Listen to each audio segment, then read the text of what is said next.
Started. Nope, but let me see if there's something funny going on here. Can you hear me now, Mark? Hello. I heard Kate out of my speakers a moment ago. I just can't hear her out of the owl speakers. Okay, Did you hear us, Kate? I don't hear. I can Kate hear at all. you.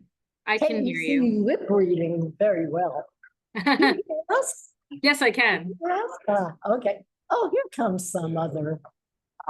Hi there. Hello. Hi there. Are you a member of the board? Yes. Okay, then sign it. No. This is my boyfriend. Oh. This is What's your name? Ethan. You can sign it over. There's a guest list, right? It's not like I sit out Okay, great. here. Jeff, Stella, can you hand me that pen? I can Thank you, you say Janet. something for an audio test? Yeah, can you hear me now? Oh, I got it. Okay, great. But Preston Johnson should be on and Sean Macias are on from DOT to present.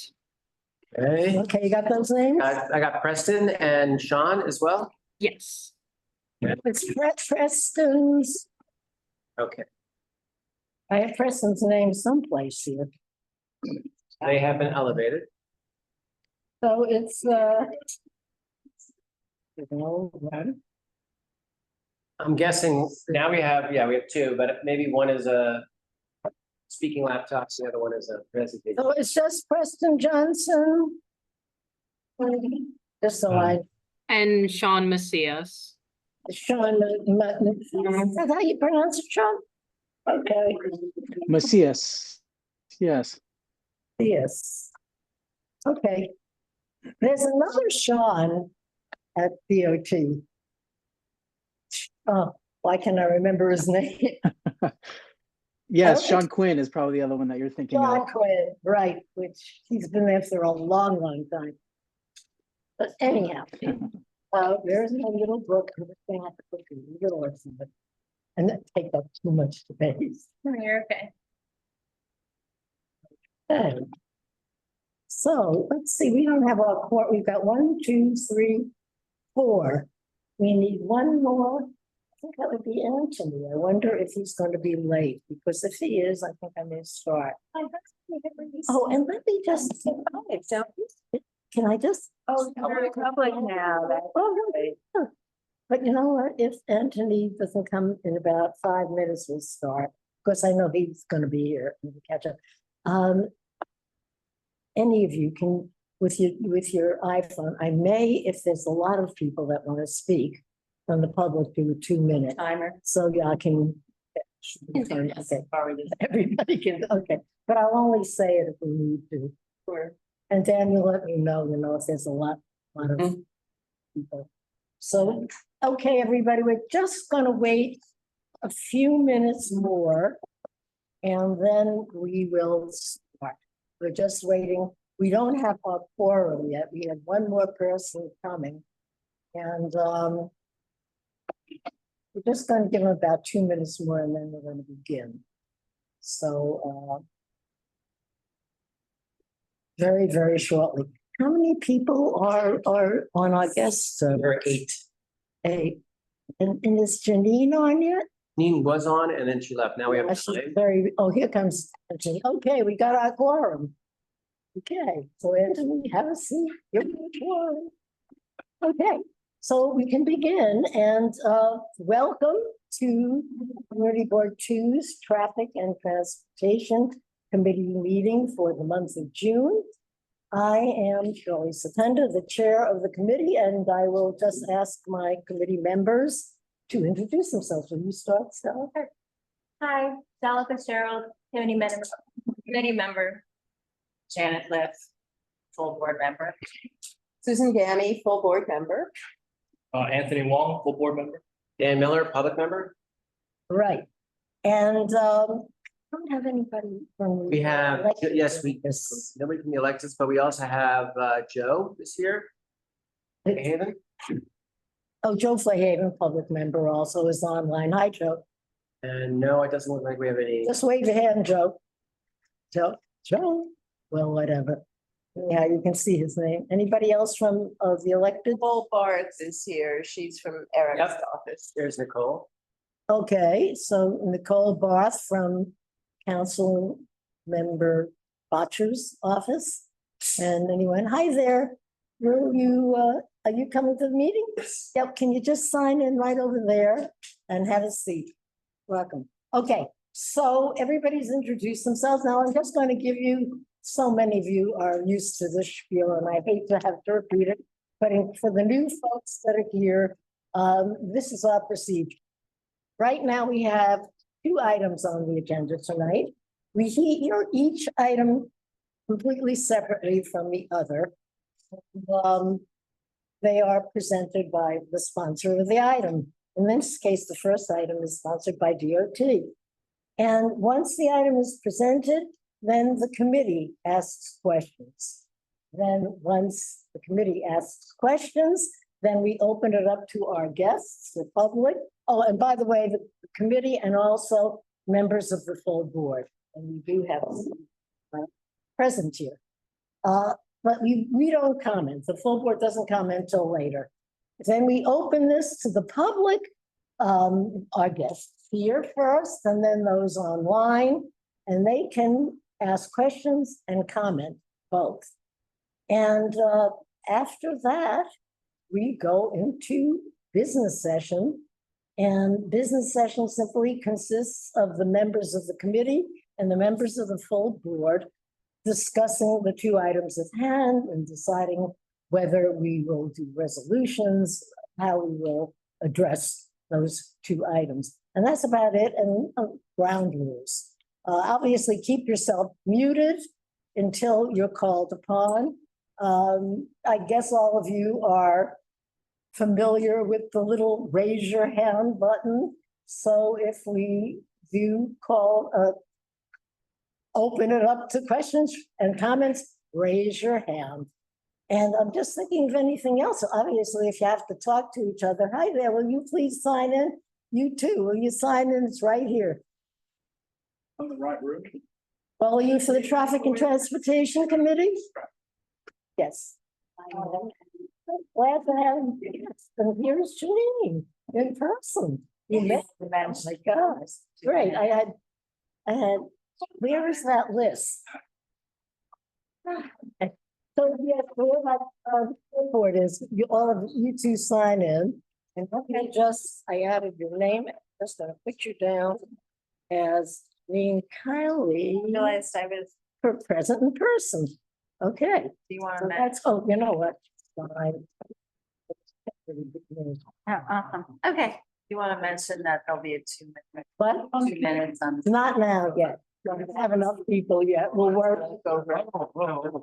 Oh, okay. Thank you. So, I think that about goes through the guidelines. Obviously, don't speak out, raise your hand. If you have to have conversations, obviously, keep yourselves muted. If you see that you're unmuted, we will mute you. And that was about it. And now we're going to the first item on our agenda, which is a presentation, as I told you, by the New York City Department of Transportation, DOT, on protected bike lane upgrades on 6th Avenue from Lispenard Street to West 14th Street.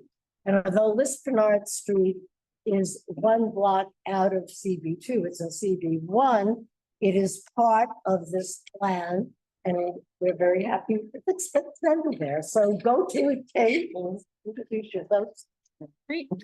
Hi, good evening. My name is Kate Scher. I'm from the Manhattan Borough Commissioner's Office at DOT.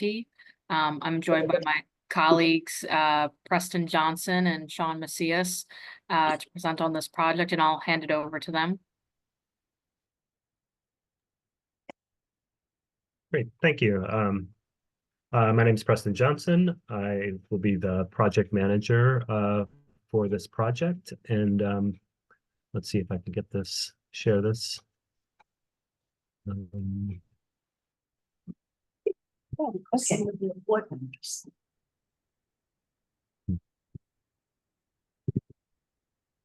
Okay.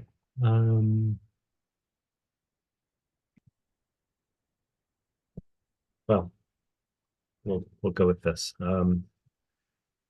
Okay, so as has been mentioned, we're proposing a protected bike lane on 6th Avenue between Lispenard Street and West 14th Street.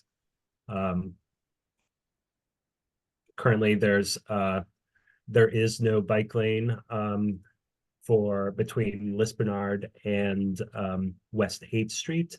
And I think a lot of you probably can see how that is a difficult biking situation, but it's also a difficult kind of walking and situation for and using other modes. So tonight I just want to give you a little background on the project, talk about the safety of the site and the safety benefits of bike lanes, and then show you our proposal. And we'd love to hear what your comments are.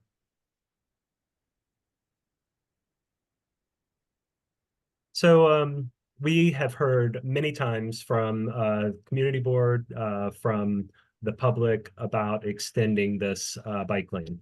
There is this gap between Lispenard and West 8th Street. It's the northern portion is a vision priority corridor. And it's concerning to us and a lot of people, but at the same time, it is a major corridor for buses, for motor vehicles, for bicycles. And so we want to take a lot of care with this project. The project we've been on 6th Avenue many times. There was a historic bike lane that, you know, almost before I was born on the street. But more recently, we've installed a protected bike lane between 8th Street and 33rd Street in 2016. We installed a bike lane we extended that all the way up to Central Park in 2020. And then most recently, we went to the south and built a protected bike lane there. And so we're looking to fill this gap. So one of the main concerns that we had when we were designing this project was just the tremendous tunnel traffic. And so these are heavy left turns. You've got Watt Street and Broome Street and Canal Street. And so we really looked at that and the difficulty of trying to locate bike lanes on that west side of the street. Even though the existing bike lanes to the north and south are on that west side of the street. So we obviously, you know, don't enjoy switching from one side to the street to the other, but it's something that we considered because of these turns. And then north of West 8th Street, there is the existing bike lane, but we're having the issue with the popularity of the bike lane, and then also the different types of bikes that are being used. There's the cargo bikes that are wider, like what you're seeing in this photograph here. There are e-bikes that go at different speeds. And so it really kind of creates some conflicts between cyclists when you have a relatively narrow bike lane and so many very different types of cycling going on. So this corridor is, like I mentioned, it is a corridor that we're concerned about. It's in the top third of KSI, killed, severely injured per mile. That's the criteria that we use to evaluate different streets. While I'm guessing there are probably also a lot of little fender benders with people like lining up to get to the tunnel. We're mostly interested in these severe crashes, and that's what brings us to this corridor. And you can see that there are 3 intersections that, you know, have really had significant numbers of crashes and injuries. And so protected bike lanes have been a really effective tool as we have tried to improve safety. Obviously, you know, we're here to make it easier for people on bikes to get around, but we see benefits for all street users. the people driving in their cars, people walking, and people, you know, there's this certain irony that the people on bikes are maybe one of the smaller beneficiaries. But what that's the result of is an increased amount of riding. So people see a street with a protected bike lane as newly safe, and they flock to those types of streets. And so what we've seen is a reduction in crash risk, even though the number of crashes only dipped slightly. When you consider how many people are riding the street after it's gotten this protected bike lane, it becomes, you have to consider that a much safer street. So I want to show you what we have in the field right now, and then what we'd like to propose to you. Currently, on the southern part of the corridor, there is no bike lane. There's the tunnel traffic, and there's definitely some spots with, I guess this is not in your community board, but south of Canal, there's a lot of parked vehicles in the bus stop that I think our plan can address. And also the crossing distance can feel kind of long. And so we hope that we can address that as well. To the north, there is a bike lane, and there are concrete pedestrian islands. And so that shortens the crossing distance for people crossing 6th Avenue. And you can see that's a way that that protected bike lanes can offer benefits to people who don't bike at all. And so there are 4 lanes of traffic, and then there's the one block between 8th and 9th, which is sort of an anomaly where there's no parking on that side. So what we're proposing is to switch the bikes from the left side, south of Lispenard, to the right side, to the east side of 6th Avenue. This will carry through through Canal Street, through Watt Street, Broome Street, and West Houston, in a way to avoid some of these problems with left turns with motor vehicles and conflicting with people riding a bike. One of the issues that brings up is that the bus is on the right side of the street.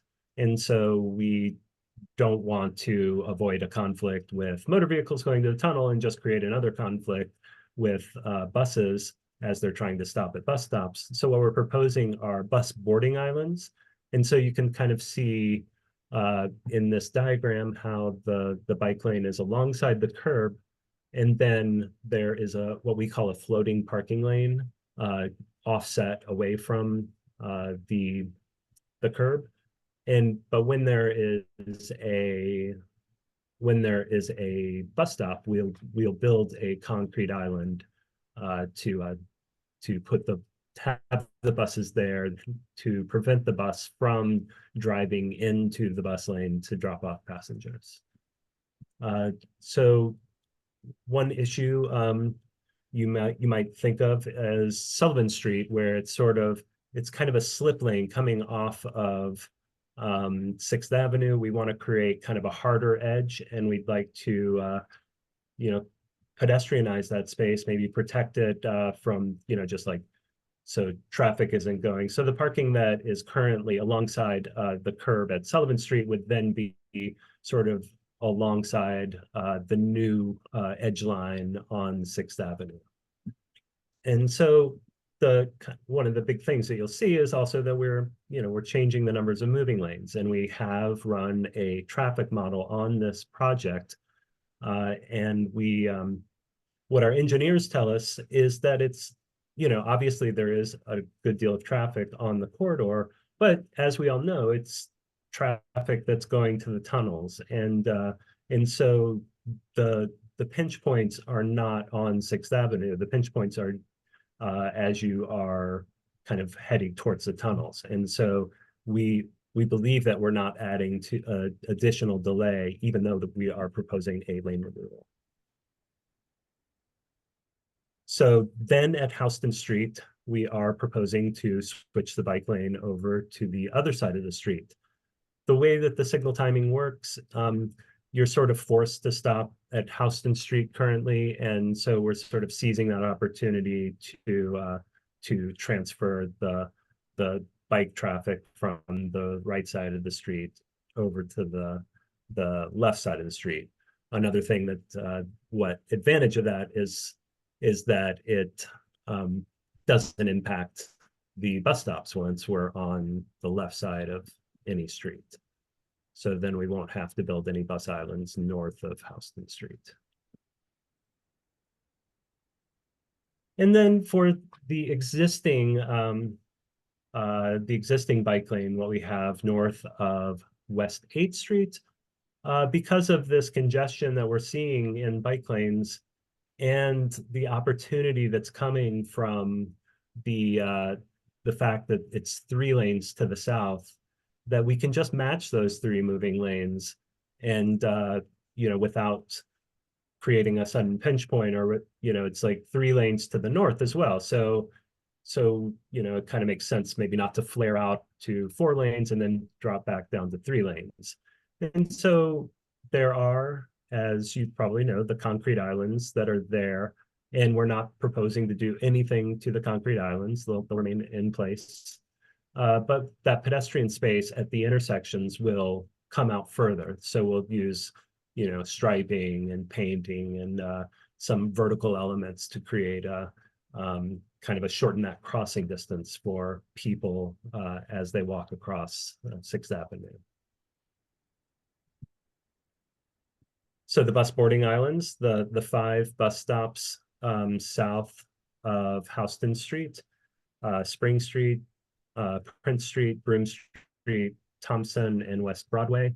We are working with the MTA. We're very aware that there's a subway there. There's also grates along the sidewalk, and that'll impact how we build ramps to get to the bus boarding island. And so we're definitely very conscious of the issues that come with that sort of endeavor. And like I say, we're working with the MTA to deal with it. So that about wraps it up. We've got a protected bike lane that we would like to build on 6th Avenue. This is the last gap between the financial district and Central Park. We want to, as I mentioned, we want to avoid these left turns, and then we will also want to create a wider bike lane, not just on this new section, but also on the section that we built back in 2016. And we're hoping to go forward this summer if if everything goes okay. So I'd be happy to take any questions. Thanks, Preston. Okay, the committee will start at Ben. Well, I gotta say bravo, Preston. Shirley, myself, Janet, and Janine all worked on a fellows program that is quite similar to what you have here. And I have to say yours is actually more well thought out and really some great ideas there. So my hat's off to you. I have one question, and that is, did you consider creating bollards for traffic that was heading into the tunnel, similar to what you have on Barrack Street? I mean, I think if you look at those conditions, those intersections, I mean, I feel like the problem is more than just like vehicles crowding into the bike lane. They're actually like, they'll stop right in the middle of the intersection. I mean, sometimes there are officers that are trying to keep everything clear, but often, it's, so if you had a curbside bike lane on that west side, I mean, you're going to be like weaving through kind of like parked cars when you have that green light going northbound, but either left turning vehicles or vehicles that still haven't cleared the intersection from coming westbound. I don't think those are issues that we can solve with bollards. I was just to be specific, I was thinking about it on Sixth Avenue, on the westernmost lane, not actually protecting the bike lane there, but rather keeping the traffic that's going into the tunnel on the far western side. Okay, that's something that we can consider. We will talk with our engineers to see if that can That work. way the right side, you have 3 lanes now. The right side would be, through traffic, and maybe the left too. Same thing as you have on Hudson, which is also going in. You have the bollards allowing 1 through lane on the far western side, and the 2 eastern lanes you have protected with bollards. So and you could still go through if it's a light traffic. It's just to keep people from cutting and joining that traffic jam that happens at Broome and the areas that going into the tunnel. Sure. No, that's an interesting idea. Well, I'll definitely talk with our engineers about it. And so Janine, I love this. Do you have a visual for how it works for like at King or Houston Street going from the west side to the east side for the bike lane? We're still developing the plans. It will take, as I mentioned, you'll be on the right side as you're approaching Houston, and there is that slip lane of traffic that's going to taking a right turn onto Houston, and so it's necessary for cyclists to cross that, and then because the signal timing doesn't allow them to just continue through, we see that as an opportunity to cross. So there'll be space in front of the stop bar where all the traffic, northbound traffic, is stopping at Houston, and so we will provide like some queuing space in that area for the bikes that are making a switch. And one other thing is that we know that a lot of people will be coming up 6th Avenue and turning right onto Bleecker Street. So for that 1 block, we'll actually have bike lanes on both sides of the street, a protected bike lane on the left, and then a standard bike lane on the right, just because, obviously nobody's going to cross over to the left and then a block later cross over to the right. So we're accommodating that sort of predicted behavior. Thank you. anyone else, Janet? I'm curious, you mentioned that you're doing, concrete for the bus stops. Will you also be doing concrete on the pedestrian islands as we go up 6? That is not in the plan. We'll just be using markings and paint to delineate those spaces, and also, vertical kind of plastic bollards. And then following up on Janine's question, so I know just south of there you have a nice place, like I think coming up Lispenard, there's a spot like that in Tribeca where you have 3 Go up bikes. church rather than Yeah, you continuing on 6th. Yeah, so you'll mark that area really well for the cyclists. Take it. So Preston, at Lispenard, when the bike lane is on the west side, you're going to be moving it over to the east side. Right now, that bike lane goes up kind of Church and as you go up West Broadway. So just because this isn't CB1, this is CB1. So we're just seeing how it's connecting. So Sure. how is it connecting from Lispenard over to the east side? So we've already, there was a repaving there this summer. So we added the extra bike lane on the east side of the street approaching Lispenard, so that it's kind of a similar situation of what I was just describing up at Houston, where you'll have several opportunities to make that crossing, because nobody wants to have to stop. And so we understand that behavior and we're trying to accommodate it with this extra bike lane. Anybody else? Susan? Yeah, in terms of that accommodation that goes from Houston to Bleecker, that 1 block accommodation, do you anticipate that many bike riders will actually use that as a secondary means of making a crossover, albeit not one that's, marked or official.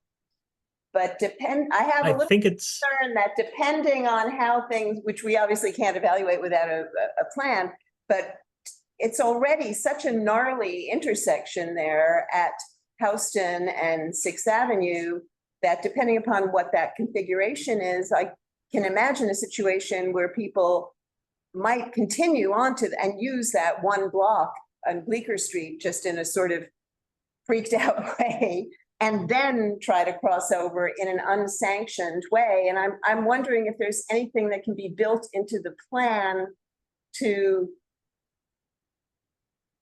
accommodate that possibility. right. Well, the way that the signals will work at Houston, that once you cross that slip lane of vehicles turning right onto Houston, you're not going to have a green light to go north. So we think that the natural thing for people riding bikes will be like, oh, I don't have the green light, I'll just cross over now, take that opportunity to get over to the left side as they, look to the north and see that there's no bike lane or no protected bike lane on the right side of the street. Thank you. So there might be a learning curve, but we think that it will be in the interest of the people riding the bikes to cross over at that point. Thank you. Hey, Stella. Hi, thank you for coming and presenting tonight. Building off of Susan's question, have you considered making the transition from the east to the west side happen at King instead of Houston? Just because that's already such a messy intersection. Sure. So your main concern would just be to avoid Houston. Yeah. No, we've definitely, considered different locations where these switchovers can happen. One of the problems is that a lot of the infrastructure that was built, the concrete islands and rebuilt over the past years, it makes it more difficult to run a bike lane on that curb along with the fire department there and their somewhat unorthodox parking habits where we're afraid that maybe, it could really impact the bike lane, and we don't have that hard edge to put a bike lane on because that left turn slip lane, here we're able to keep them on the east side of Sixth Avenue, and it creates kind of a hard edge with the parking protection. And then they just have this one discrete crossing point over the right turn slip lane. While on the west side of the street, it's a little messier. And unless we were to totally ban left turns, which that is not something we were considering. Thank you. Anthony. Piggybacking off of Susan's concerns, maybe some sort of street signage for the block beforehand, so they know to transition. Yeah, are you doing that? Street sign? Do any markings or have some sort of sign? Sure, we'll definitely be doing markings that indicate where they need to go. I'm not sure what's in our toolkit. I think we do have, some, maybe Sean, if you want to chime in or. Yeah, we have signage that will guide cyclists to the other side. So that's a good suggestion, and we can add that on the block approaching Houston so that it is clear, what we're going to do or what we would like cyclists to do. The other part of it is the markings. The green paint will be solid on the east curb, and then we'll do dashed green across the intersection. So that serves as that breadcrumb effect that gets cyclists, that guides them through the intersection to where they're supposed to be. Right. Anyone else with a question? I just one question and then a comment. I can't restrain myself with a comment, but just doing the concrete. Is there any plan to do what you're doing now in paint and bollards and so on in concrete at some other point?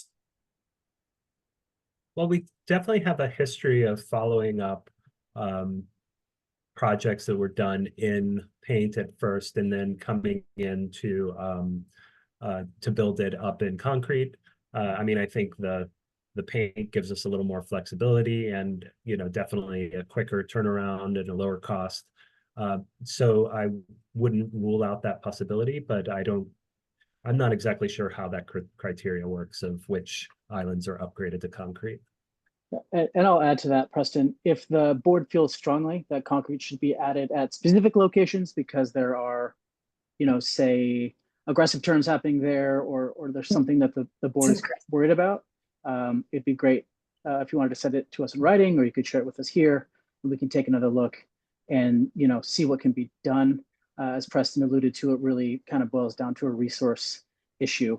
We don't have unlimited amounts of concrete, so we try to use it where we think it'll make the most, will do the most good. But if there's locations that you would like us to take a second look at, we're happy to do that. Okay, great, thank you. And the comment, 8 years ago, we've been having this on our budget requests. 8 years ago, we did a resolution asking DOT to reduce 6th Avenue to 3 travel lanes from 4 travel lanes. We're very happy that it's finally happening. We're also very happy that it's finally happening, that there will be the connection between, well, Lispenard, we asked down to Canal, or even getting it down to Lispenard on 8th Street where there wasn't a bike lane before. I just felt compelled to have to say that right now. And I'm going to ask Dan, is there anybody online from the community board? Oh, from the community board? No. Okay. I see. know that. Then. Folks first. We're going to call a resource, open community. Do you guys have questions? I have no questions, just comments, but I can say that. Yeah, for business, same with you? Okay, how about any of our guests? Any questions, any comments? You're allowed comments. You just ask questions and you comment on the people. Like, you have any? You have any? Yeah. Here it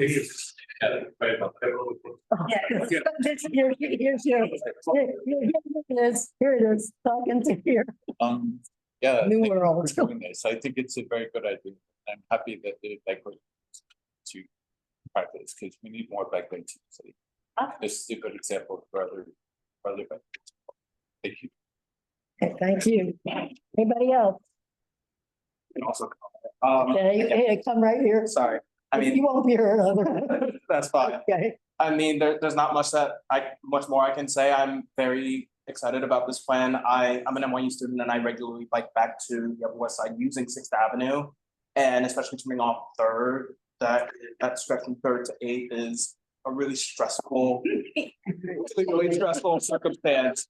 And knowing that the entire ride, at least the Central Park, would be protected is something that I know would make me a lot more comfortable, and also widening the lanes would be great. I think I did actually have one question about the Houston Street intersection. I know on Central Park South, they have a separate light for bikes because some of them are going into the park, some of them are turning, but they can't really mesh when all the traffic is turning left onto Central Park South. Is that something that was considered for Houston Street to give like bikes a leading interval so they have a chance to make the switch over without necessarily stopping, having like 15 seconds or so?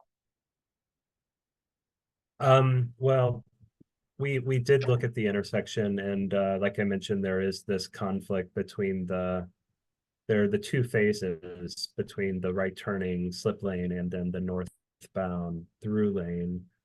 And so, I mean, we can talk about, I actually don't recall if there's an LPI there, or, you know, things that we could give for the bikes that have already switched over to the west side of the street. If we were to give them a head start, that's a possibility. But we do have the problems with the 2 signal phases. Thank you. okay. Anybody else? Yes, sir. Come on up and speak into our magic microphone. All right. Thank you so much for letting me speak. CB2. Thank you, Dot, Preston, for this wonderful presentation. This is a spot that I used to have to travel from work, and it was always crazy, dangerous, and risky, but I would do it. So I'm very happy. I'm not quite sure how I feel about the Houston, lane side switch or whatever, but I mean, this is great. And again, thank you very much. Okay. Thanks. I like that you're. One more thing. Okay, go ahead. I'm a shareholder in a company from Auckland in New Zealand called Smart City Streets, and very interested to listen to Preston's presentation. We have implemented several of these types of bike and cycle lanes in New Zealand and actually in Europe or around the world. So very interested to see what you've got in terms of safety standards for cyclists rather than just concrete and paint. Our company do have solutions around that. Happy to explore that and happy to talk to Preston and understand a little bit more about what some of the safety aspects are and perhaps look at some of our solutions to see if there's a fit. Thank you. Thanks. I just had one, it reminded me of something. So one thing that this will do is mitigate traffic, I think, on the Greenway, which is overloaded with traffic going north-south. I think this actually is going to connect downtown and uptown terrifically. And we're going to see a decrease in traffic.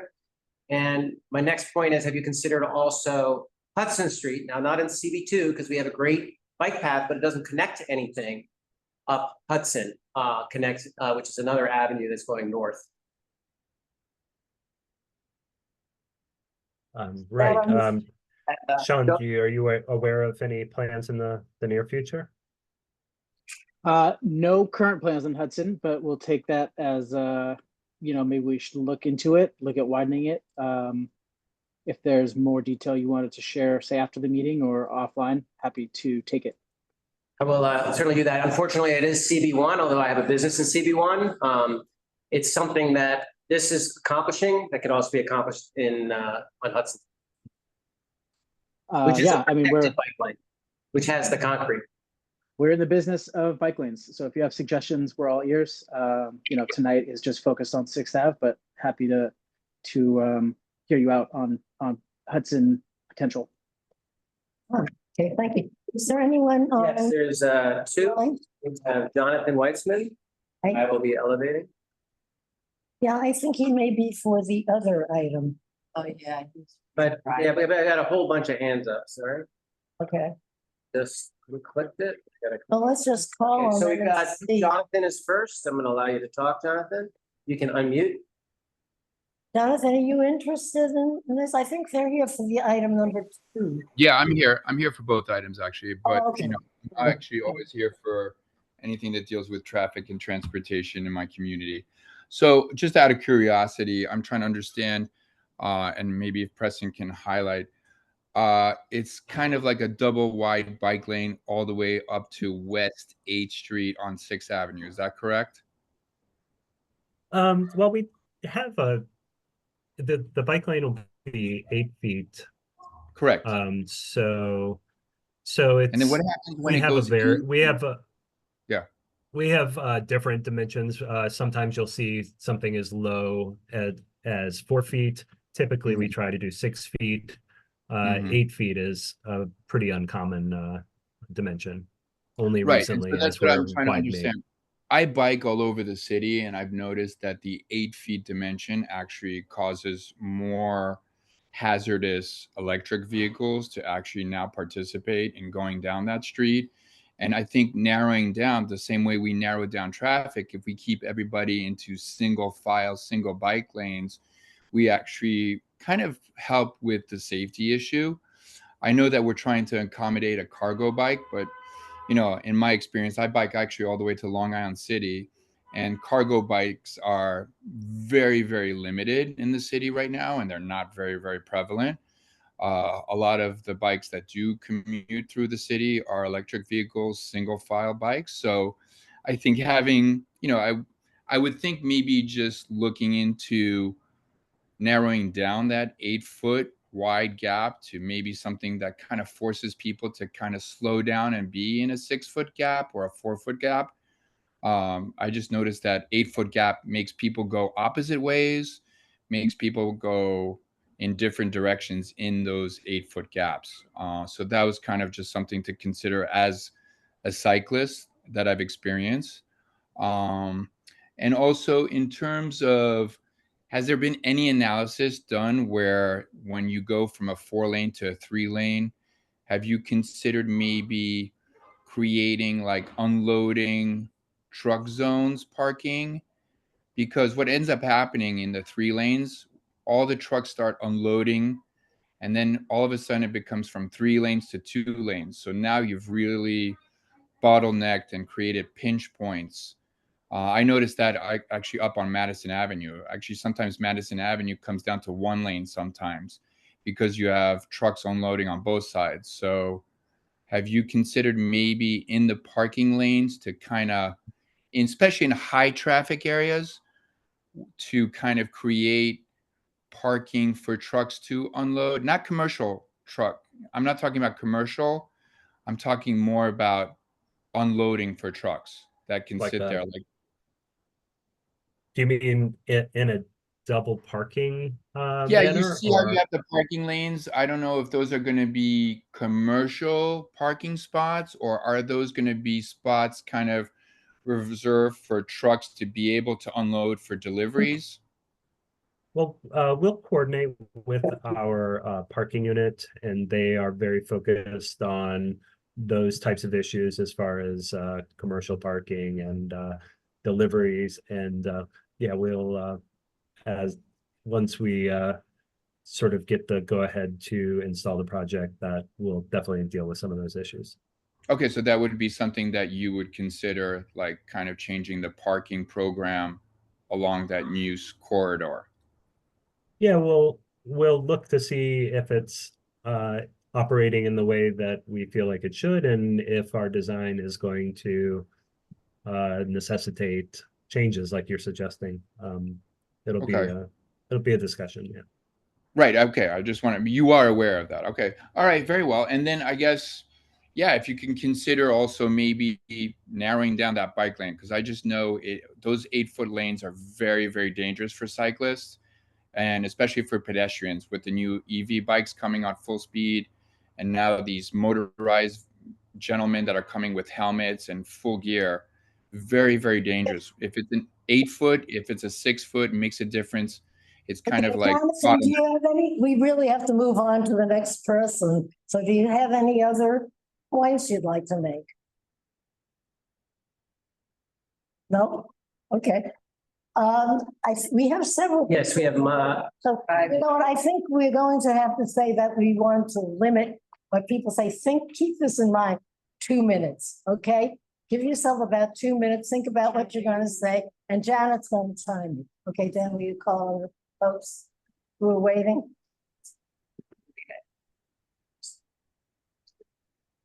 so let's see, Michael, you got the floor. Oh, thank you. Unmuted. I didn't know I had the floor. First, thank you for letting me speak. Thank you, Mr. Johnson, for the excellent presentation. I echo everything Jonathan said. So pretend I just said all that again and move on to something else. I'm a licensed civil engineer who's done a lot of transportation projects. Some of them here in CB2, the pedestrian plaza, event plaza at Gansevoort Market was actually one of my ideas a long time ago, and I've lived here for about 30 years now. My question to Mr. Johnson is whether you could come back to the committee with a look at what functions are on each side of each block, because I'm concerned, as was Jonathan, with double parking. For example, if there's a restaurant and there's a bike lane, there's going to be people double parked to get in and out of Ubers. If there's any kind of business like a Rite Aid or what have you that needs deliveries, or a bar that has a beer truck, there's going to be double parking. Very concerned about the usage of the blocks, not just the lane profiles. Second point and final point is, as a professional in this business, I was taken aback a little bit when you talked about the choke points. There's going to be a choke point heading into the Holland Tunnel. There's a lot more to it than that, respectfully. What you're doing is eliminating some of the, as hard as it is to admit it, some of the storage capacity for people backlogged getting into the tunnel. So the impact of a project like this that's reducing the number of lanes, the reality is it's also going to impact all the capillaries feeding the arteries. And I dare say that the presentation doesn't look at any of that ripple effect farther upstream. Thank you all very much. Thanks, Michael. Who's next? I just You want wanna- to say that Mayor Adams today highlighted citywide the problem of double parking, which is a problem everywhere, whether there's a bike lane or not. He didn't offer any solutions, but at least it's. I heard it too. Okay, so, Arlene. Hi, everybody. Good evening. I have prepared my remarks just in case. Thank you for allowing me the time to speak tonight. I do appreciate it. My name is Darlene Lutz. If you'll permit me, if I may, a brief history of my very long history here. My home for the past 45 years is at the corner of Varick and Grand Street, the heart of the Holland Tunnel. Apparently, that's before Mr. Johnson was born. I have a unique perspective and knowledge of the traffic issues surrounding the Holland Tunnel, including the inbound and outbound feeds to the tunnel.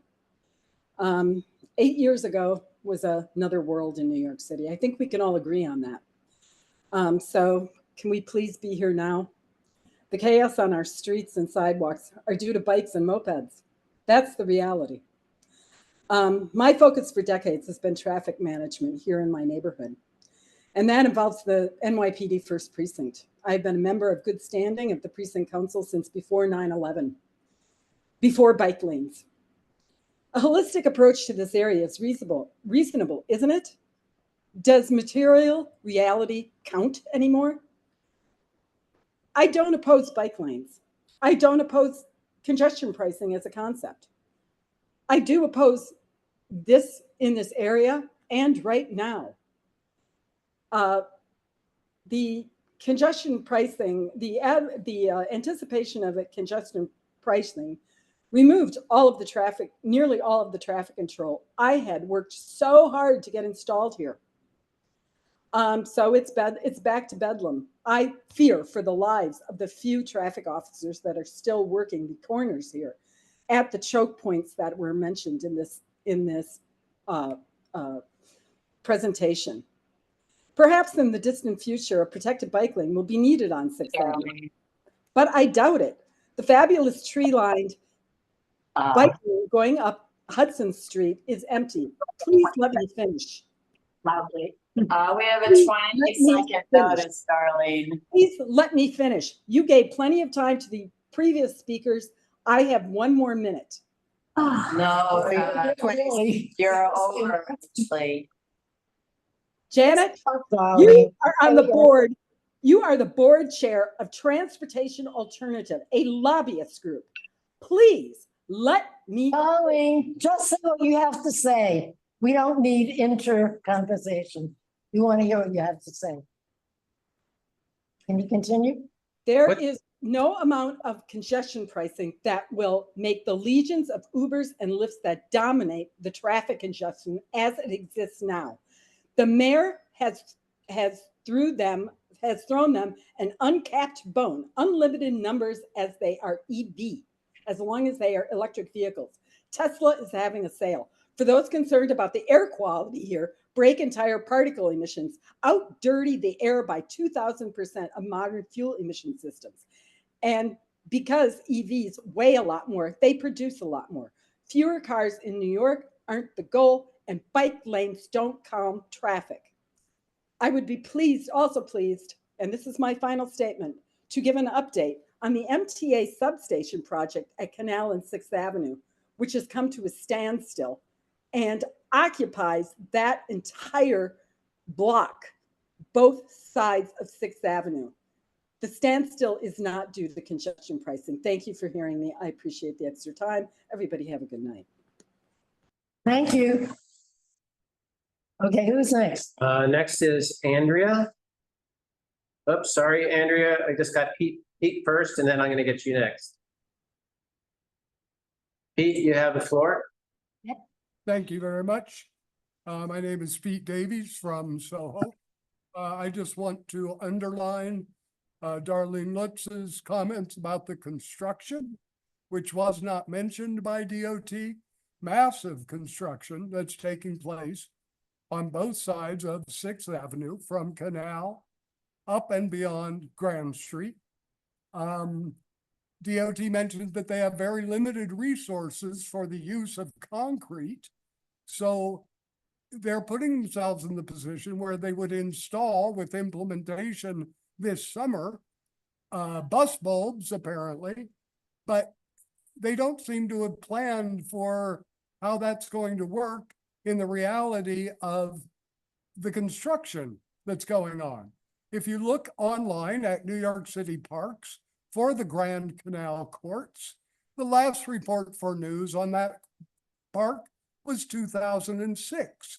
There's no mention whatsoever of the deep infrastructure, subterranean construction that's been ongoing there, or of the massive amounts of material that are loaded from the west side of 6th Avenue across the avenue to that location. Or there's no mention of the Duarte Square infrastructure construction that's coming up.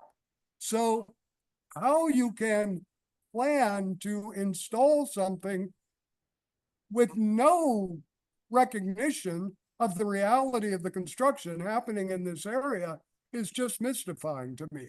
Also today on Houston Street, 15 seconds. Pays attention to the rules there. They block the street. So unless this includes enforcement, money for the enforcement of traffic movement and management, this is going to be a fail. So I really hope you pay attention to the reality on the ground and a little less to the pretty pictures that you put together. Thank you very much. So Preston, would you like to address that? There certainly is that construction going on. And could you tell us how you looked into this and with the For sure. folks? For sure. We have, sorry, I'm getting a delay. I didn't mean to speak over you. We did a site visit with our engineers. We see construction. We're not going to try to implement islands on places where there's ongoing construction. So there's a bus stop at Thompson Street that's not going to get an island for, some time immediately. So we'll work around these different obstacles as we need to. So you have been coordinating then with New York City Transit? Yeah, we're aware of the issue. Andrea, you should have the floor. Okay, hello, thank you. Thank you both CB2 and DOT for this excellent presentation. I'm a longtime resident of Nolita, over 40 years, and I also ride a bike all over the city.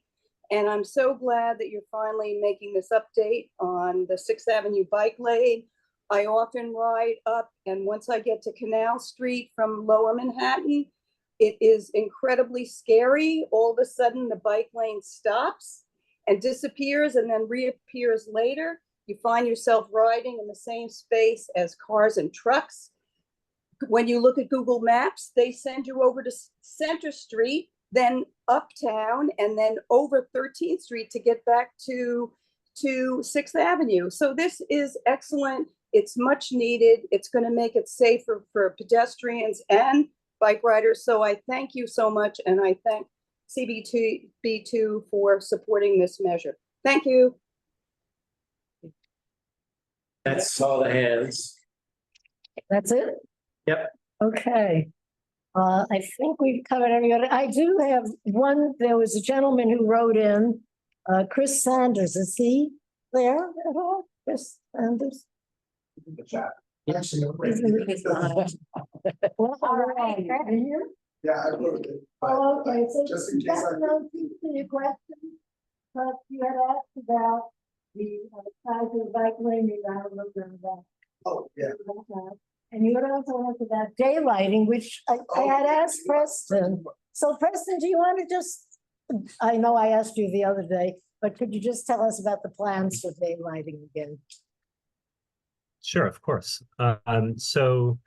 When we install a protected bike lane, we're aware of the issue of that we want to avoid of a person riding a bike alongside the curb and then like suddenly popping out at an intersection, like especially behind an SUV or a box truck or something like that, and then a turning vehicle across the bike lane being completely unaware that they're going to hit somebody riding a bike or also somebody crossing the street walking. So it's our typical to create to daylight the approach to intersections. And so, sometimes you see like pedestrian islands or channelization or different approaches to make sure that there isn't a visual obstruction from that moving lane to the bike lane and to the crosswalk for any vehicles that are turning across the bike lane. Okay. And I think you asked also when the project was beginning, and you had told us July, you thought the project would be starting. Great, Chris. We're looking at the summer. I don't know if we have something more specific or. Yeah, we're hoping for July. We wanted to hear everyone's feedback tonight before making any determinations. So we thank everyone for your feedback and happy to share our timeline once we have a clear picture. We can share that with the board. Okay, thank you. Anybody else? Okay, going. Okay, then we will move on to the next item on the agenda. You are all free to stay and listen to our Be discussion. strict on the 2 What? minutes. Do you want to mention the 2 minutes and be strict for the second agenda? I'm sorry? Do you want to mention the 2 minutes for the second agenda item? Please. The minute? No, 2 minutes. 2 minute Oh, limit. yeah, well, first let's. Real Okay, good. first of all, let me just mention the item, okay? And so this is a repeat request. This one goes back 10 years. The other one went back 8 years. This is 10 years for a stop sign on Washington Street at Bank Street. Originally, we submitted a resolution on this November 2014. And I see that Katie Bordenero is online, and Katie is a member of Community Board 2 and also very aware of this issue and is going to talk to us about it, right, Katie? Yes. So you're on. Thanks, Shirley. And hi, everyone. I believe, Shirley, that we started talking about this around 2000 when Joe Hilton and I had the Coalition for a Safe Greenwich and Washington Street, before I have electronic files. But the intersection of Washington and Bank Street has a stop sign for the Bank Street traffic, but it's a bit of a hill, and the cars crossing Washington Street have to come halfway into the intersection before they can see the cars approaching on Washington Street. So it's very dangerous. Over the years, there have been studies, and we've never been able to get a stop sign on Washington Street. However, recently, within the last couple of years, Greenwich House has opened a senior center at the 155 Bank Street entrance to Westbeth. And there's a luncheon there and programs there for seniors who are now, this intersection is now, on the pedestrian walkway for many more people who are vulnerable. And we had a similar situation at Morton and Bank, same thing, a one-way stop sign and a hill on the side street. And when we pointed out to DOT that we had a brand new school, 75 Morton Street, we were able to get proper traffic controls at that intersection. And so we are saying the same thing at Bank Street, only it's not a school, it's a senior center. And we would like DOT to look at this again and to please put the stop sign in to enhance pedestrian safety. Right, Is Katie, there what was anything I the left address out that again? you want me to say? Katie, what's the address again of the new senior center? 155 Bank. Oh, it's right on Bank. Yeah, Okay. West Beth has several entrances, but the senior center is at the Bank Street entrance. Okay, well, thank you. And I think Michael Markowitz wanted to talk to this issue too. I know he did 10 years ago. So Michael, May I elevate? on, and Michael? I can get your input. Hi, thanks again. I'll be brief. Thank you both, Shirley and Katie, for your comments on this. I would only add that back in 2014, we got a neighborhood petition together and a full-blown presentation, and the community board unanimously supported this. I'd also note that in the Washington Street corridor, when the meatpacking district was first coming alive, so to speak, the study had a boo-boo in it. It said they were going to signalize or control with stop signs every intersection from, I believe it was the meatpacking district, down to Houston Street, but it skipped Bank Street. It was just a goof, and they never corrected it, and we're overdue for a stop sign. Very last thing is northbound Greenwich Street at Bank got a stop sign. How that happens, a mystery to me, because that's nowhere near as dangerous an intersection.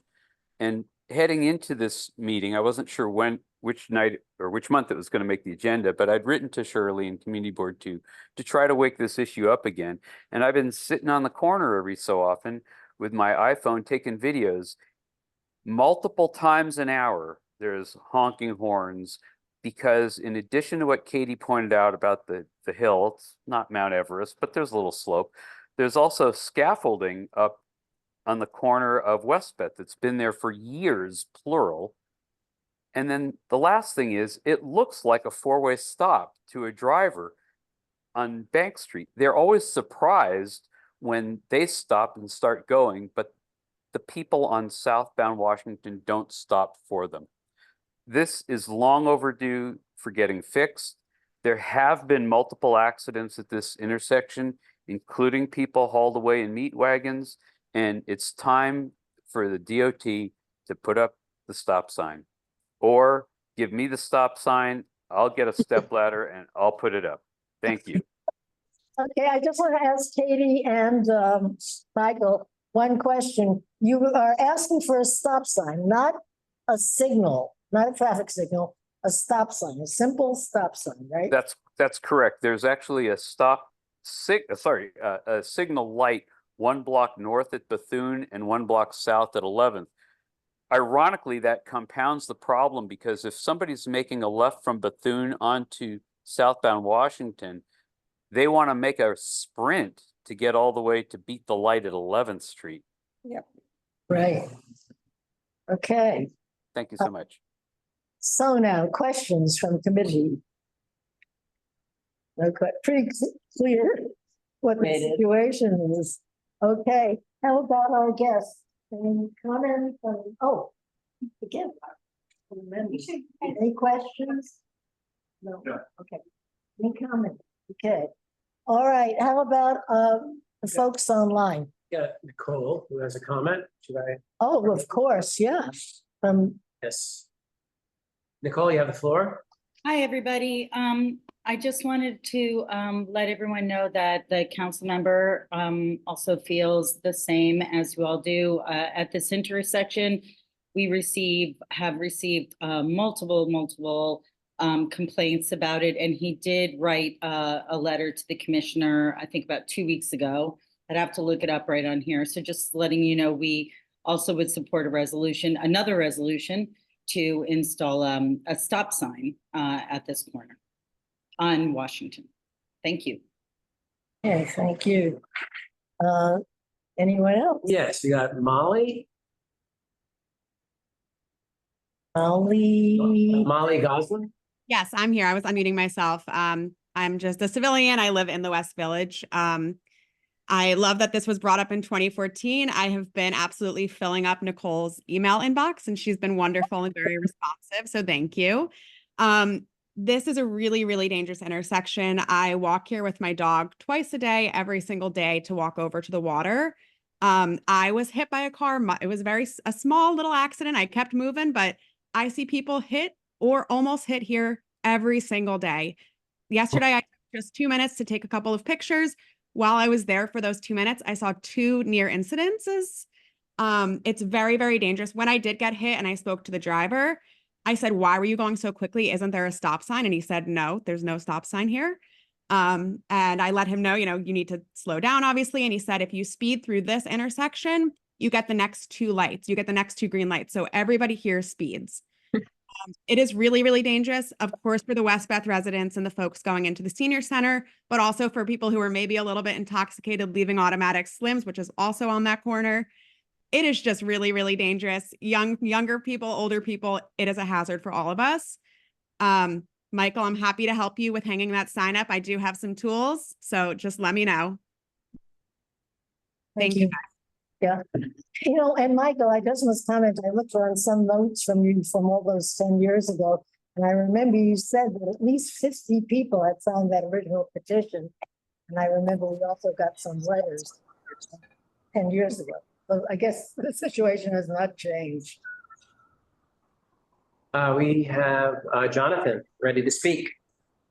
Okay, hey, thank you, everybody. Again, I'm all for putting a stop sign there. I think more importantly, also on the side of the council member, is to really write a letter to the West Beth building. That scaffolding actually is completely out into the street in the daylight section. So UPS trucks actually park in front of that and double park. And so the vision for actually a driver going southbound is even more impeded as they come racing down Washington. So I think it's not only, putting up the stop sign, but also having the community board write a letter to West Beth and the council to actually remove the scaffolding. There has been no construction, no work whatsoever for the last 5 to 6 years, and it's only up. And we know the scaffolding issue is an issue across New York. They need to be made aware to pull it down. This will actually, even if we put a stop sign there, the stop sign will not even be able to be within the vision of any drivers there, because you have to put it underneath the scaffolding at that point. So the fact of putting up a stop sign is actually going to help a little bit, but the scaffolding has to come down so they see the stop sign. Thank you. Michael, can you give me the address of the building there? By the way, I live right across the street, right across from 142 Bank. So it was actually used to be, what was it? There was a studio in there, Michael. I'd like the specific address because we might address that then in our resolution. I remember that it has been there a long time, that scaffolding. So could you get the address to me? Can you email Michael me? or me?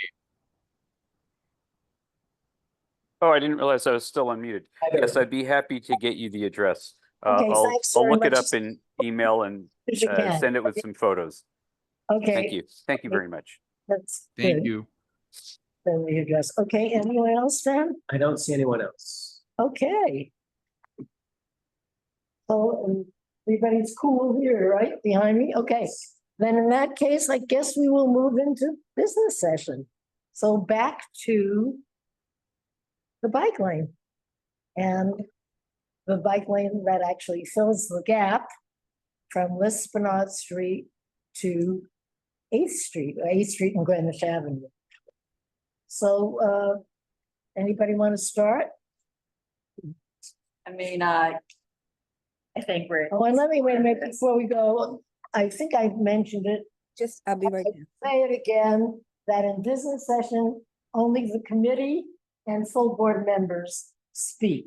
But everybody is welcome to stay and hear what we have to deliberate. Okay, Janet, go. So I think it's exciting and wonderful, and I'm very excited, especially about reducing the travel lanes. It does seem, I like the speedway down there. Additional recommendations were, concrete.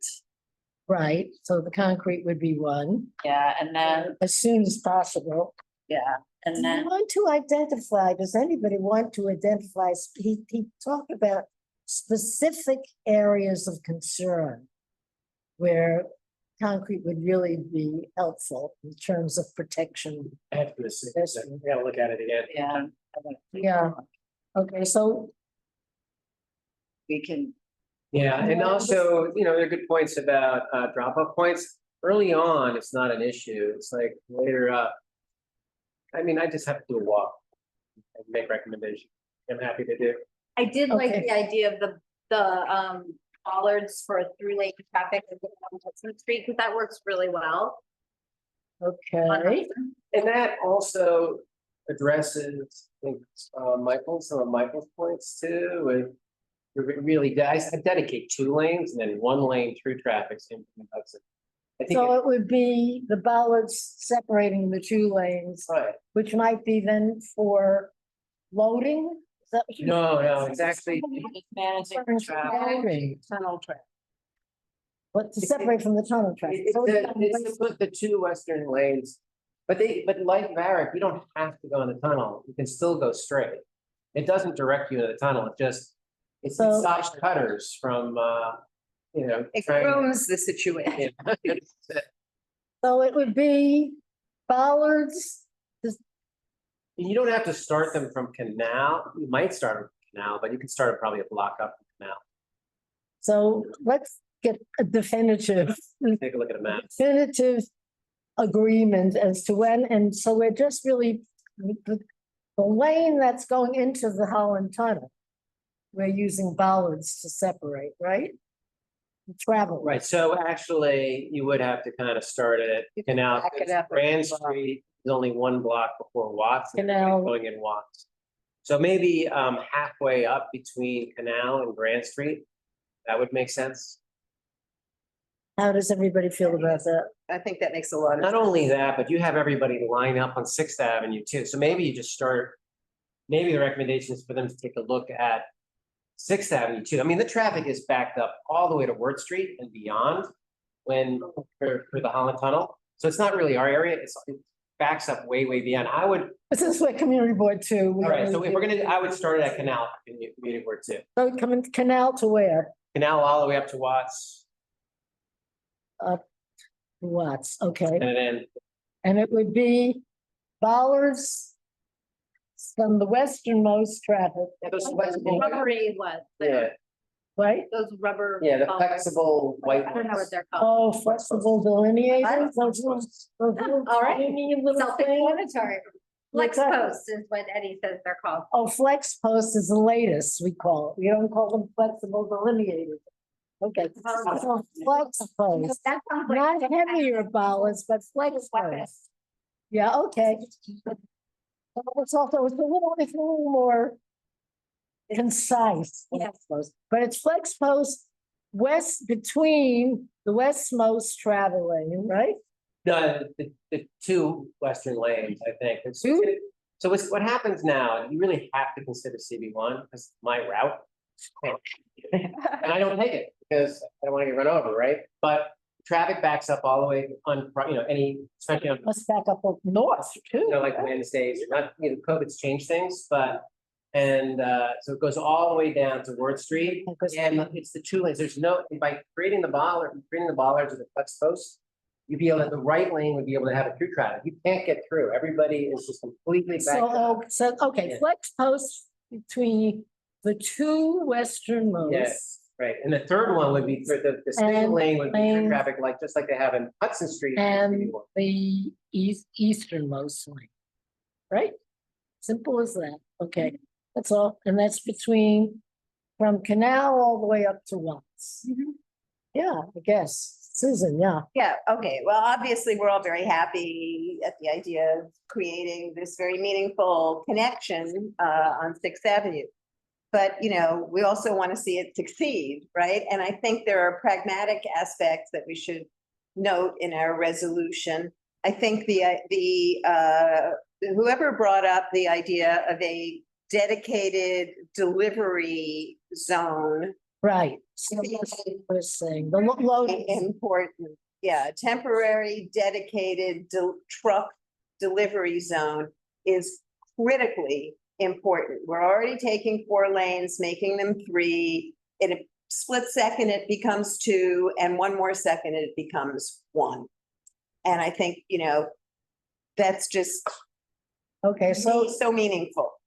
So where would you say that loading zone would be then?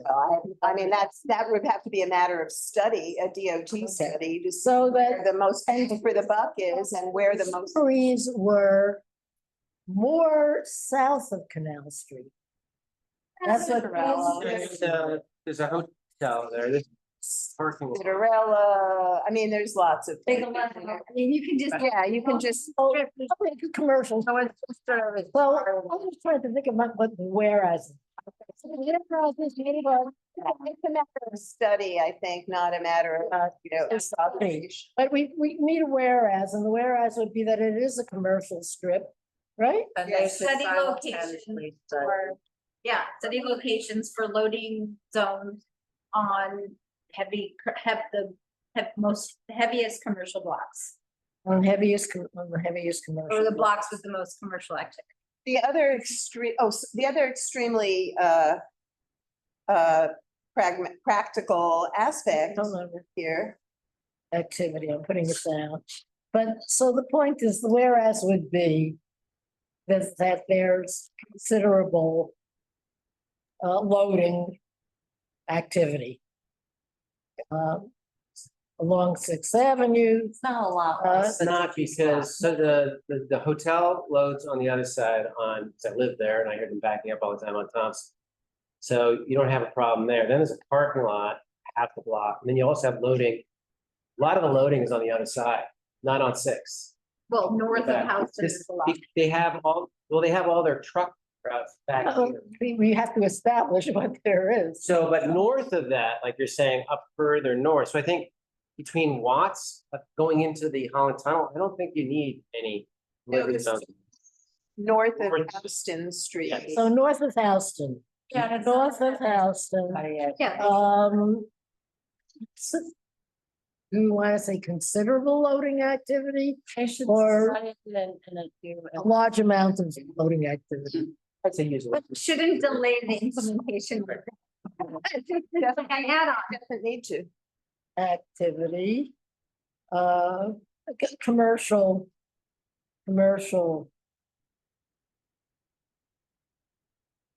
activity. So, trucking. Okay.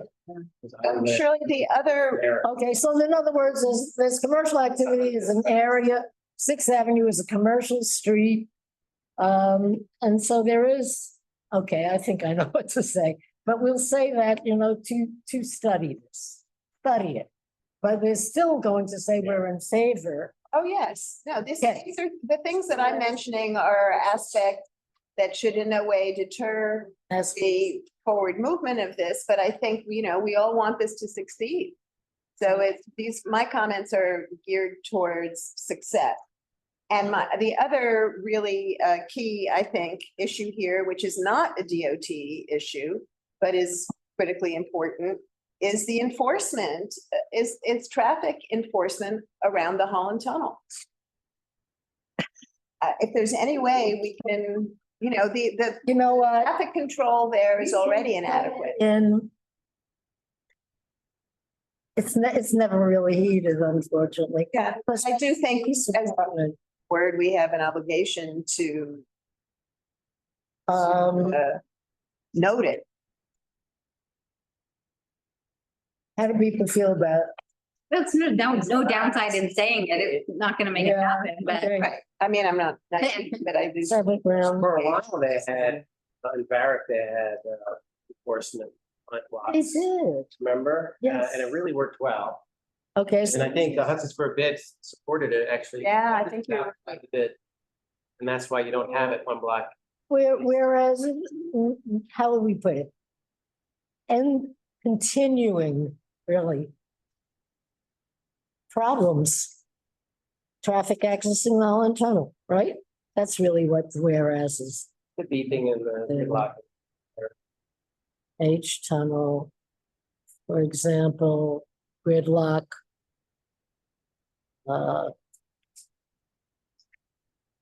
Vehicular conflicts, okay, that's enough, right? All right. If others have concerns about, it's hard to say because we didn't, it isn't a plan that was shared yet. But whatever is happening at Houston Street at that switchover is very important. They should have very clear signs with Anthony. Yeah. To be clear. Oh, yeah. Parking's on the street like they have over to church. Yeah. I agree with the plan, because it does have that other triangle to the right. Yeah. And there's already delayed pedestrian. Right. And there are like 3 different signals there already. If you're gonna go over to Bedford Street, if you're gonna go across on Houston, if you're gonna go. But I think any kind Right. of environmental cues there would be really excellent because it's already a somewhat confusing situation. So I don't think we want to amplify the confusion there. I think we want to minimize however. Sean mentioned that it's gonna be the white crossing marks that will tell you. It's the same thing that and anybody who's riding up 6th is gonna actually have to do it like at Lispenard. That's where it crosses. And we've done a very good job when you're coming up Church, and then there's some spot now where they bring the bikes around, go up, and they. That's West Broadway through Church. Yeah, Actually yeah. continues east and 6th goes where it starts. So they do kind of have a good toolbox for identifying. Nobody uses it though, because everybody wants to take 6th, so there's no lane. Doesn't it eventually go into 6? Well, now you can just go straight up 6. The way they have it now, they bring you over and. The existing bike lane goes up to Lispenard and then it crosses over to West Broadway, with this church that connects with West Broadway. This will cross over, you'll still have that opportunity to go to West Broadway, but you'll also have an opportunity to go on the east side of 6th. Whatever the case, you don't have to. You don't have to worry about that. About the subway construction. Maybe we should at least say to, keep in communication with New York City Transit. Yeah, no, we'd like to assume that they are. And reiterating that it will. Delay. Those delays aren't gonna affect them. Coordinating with New York City Transit. And I liked your idea also, Shirley, of consideration for creating cementing, some kind of a more Oh, permanent. right, I think I did this, I wrote that down already. Concrete, I'll say it again. Concrete ASAP. I know what I mean, okay. And then if anybody can tell me what, as fast as you possibly can, what might be the areas that would particularly need, because they said they. Yeah, so I bike this lane every single day. Yeah. And for me, and maybe I'm visualizing it wrong, but the left turn onto Greenwich is usually when I get cut off, right before the bike lane starts. And I think it's also a busy pedestrian intersection. I think a lot of lighting there. Terrible intersection, like Cape into Greenwich. And so I think putting cement there would both help a lot of pedestrians, some cars, and help provide protection. Yeah, that's a great point. Especially They should do concrete. crossing. Comes at a weird angle too, and you're like looking behind your back. Absolutely, on Greenwich, yeah, right next to that restaurant with the nice ivy. Yeah, because the cars that flip. Yeah, whether you're a cyclist, an auto driver, or a pedestrian, you basically have to have 360-degree vision across. Yeah. So because it's tremendously complex and. Yeah. Right, yeah, so that would be what we would say. Okay. All right, anything else? We do, everybody in agreement? We are okay. Well, I mean, I don't know if you want to make a comment, but first connecting northward bike lane, that's gonna be continuous from all the way to south, all the way. Which I mentioned before is going to mitigate greenway traffic, because there's no really safe way to go north except for the greenway. I think the double wide will definitely Oh, yeah, and we are all in favor of the double wide. Yeah. The 6 feet wasn't enough for us anyhow. Yeah, I know, like even the 6 times to get more 34th Street or wide, and it's just so much. Well, then it's like a. I just say the line. Like the. A bicyclist here, I could really. Double wide is gonna make it safer also. Yeah. Double wide and make it, yeah, of course. And it will accommodate, because he was saying that bicycle traffic is increasing exponentially. And you know, that's all you hear all the time, that it is. And then there is a move to get more deliveries on. Right. Maybe we'll get. So that he's saying, so the double wide is safer. And Yes, I guess if it's on the Accommodate more left, the bicycle traffic goes the left, and accommodate. the traffic goes the right. Yeah, I know. Reverse of the tire. Yeah, I just say Loading curve. of all kinds, okay. straight. Anything else? Peanut gallery? I think this is great. I'm excited for this. Great, okay. We're all in agreement then. Unanimous approval. Okay, so now on to Goldman. King and Washington, King, Jeremiah, Yeah, but I don't know. Bank and Washington.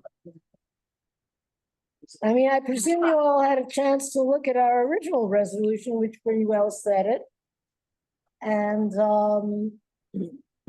I hope I sent you Eric Botcher's letter. Did I get that to you? Basically, it's the same thing again.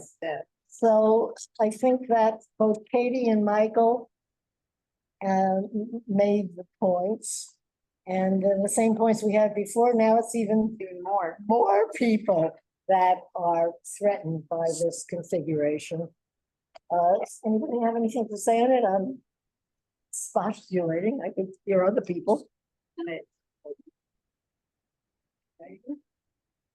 I saw that someone put in the chat, that the west side of Bank Street doesn't have a crosswalk. I don't know if, That's new business. yeah, I'm not saying that we need to, talk about that. But maybe that's something to include as a whereas, because that adds to the conditions of that intersection for pedestrians. Oh, how does everybody feel about that? Or would it take away from? Is Bells of Block Street? or not? It is. Yes, they're not gonna put it there. Same thing as Morton. Morton has 4-way stop signs, but there's no crosswalk. Wait a minute, doesn't To the for a stop sign.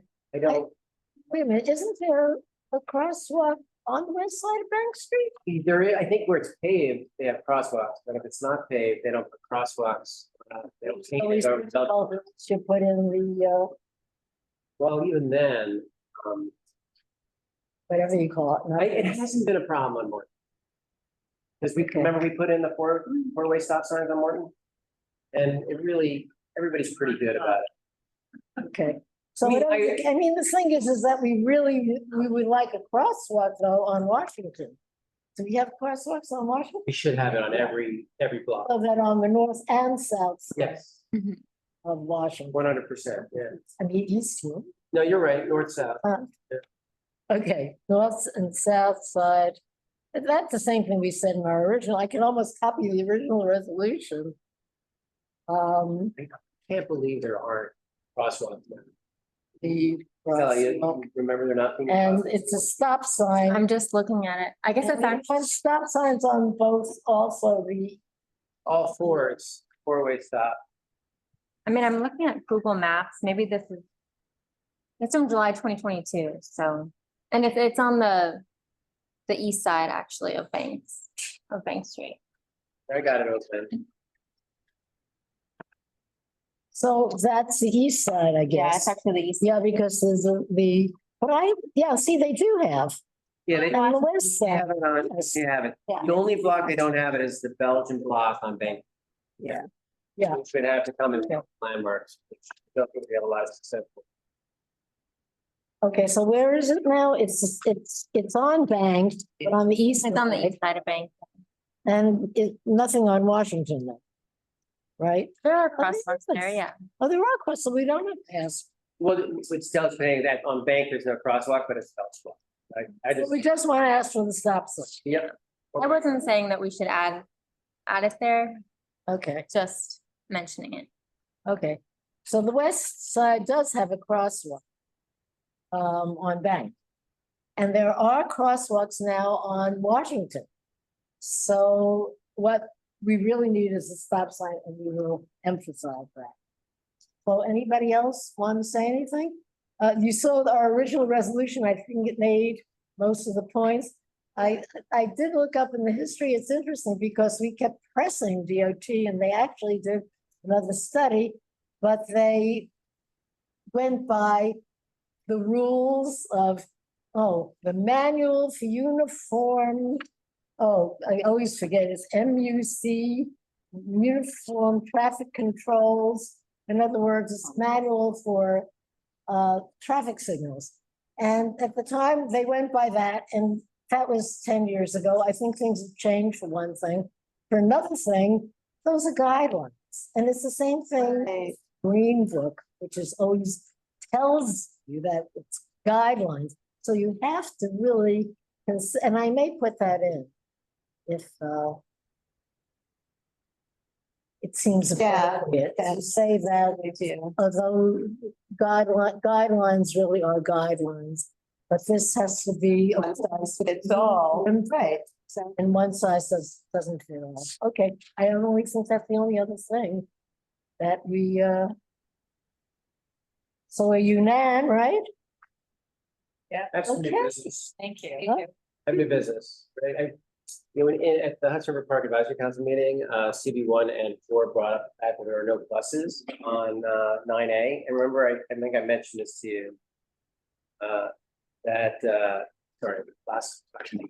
But so we said that we wrote a resolution 10 years ago. I couldn't find it. We didn't remember it either, that we said there shouldn't be a bus route. But now that there's so many, I can't remember. now that there's Pier 57 and there's Little Island, and there are all these different piers, and there's Pier 25 and 26, some kind of a bus route to support all the venues up along the Hudson would run up and down. And it's an easy place just to turn around, not in our neighborhoods, but actually down by in the 40s. Okay, let's put it on the agenda then. So send me the information. Okay. Get on the agenda. Simple as that. Is anybody left over from DOT? Anything else? Anything? I have two. Oh, okay. I know. Hey, I'm still on. Oh, This is Kate. Kate, can I ask for that question? Hey, do you know any reason why there aren't any bus routes, public bus routes servicing Hudson River Park? I do not. That would be a question for the MTA. Okay, the MTA, yeah. It would be more the MTA, I think. Oh, Katie. Katie has her hand raised. Oh. Yes, oh, wait a minute. We can hear you. Thank you. I remember many years ago, because I think it's a terrific idea. It's pretty easy to do on the east side of the street. Yeah, on the east side, but on the west, it's a problem to have stops because of the, there isn't space on the highway to have a stop. But you could Now have. there are. Now Pier 57 has a cutout. You've got it, and Pier 76 has a cutout. Pier 97 has a cutout. Pier 25 has a cutout. Pier Yeah. 40 is ready. Pier 40 has a cutout. Yeah. So I'm all for it. I was always all for it. Right, well, then you gotta come and support it, and we have it on the agenda. Absolutely. Okay, great. I'll read the calendar, no problem. I'm for it.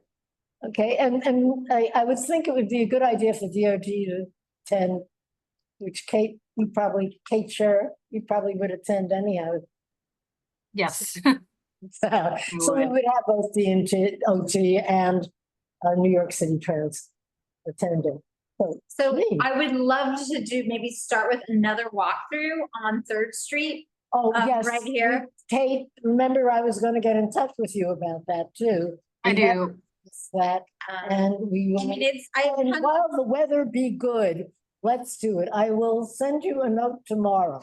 Okay. You essentially use it now as a parking lot for their it's security horrible. vehicles. And it's a blind intersection, whether you're walking, biking, or driving, turning in or out of Washington Square Village. So it's a mess. Yeah. And then, this is like a minor one, but I would like to see more, there's not a crosswalk at, Jersey Street between, on Lafayette, on Lafayette Street. And I would like to see a crosswalk there. I'd also maybe like to see a lot of these, there's a bike lane there on Lafayette, but you also have tons of tourists in Soho who don't realize there's a bike lane.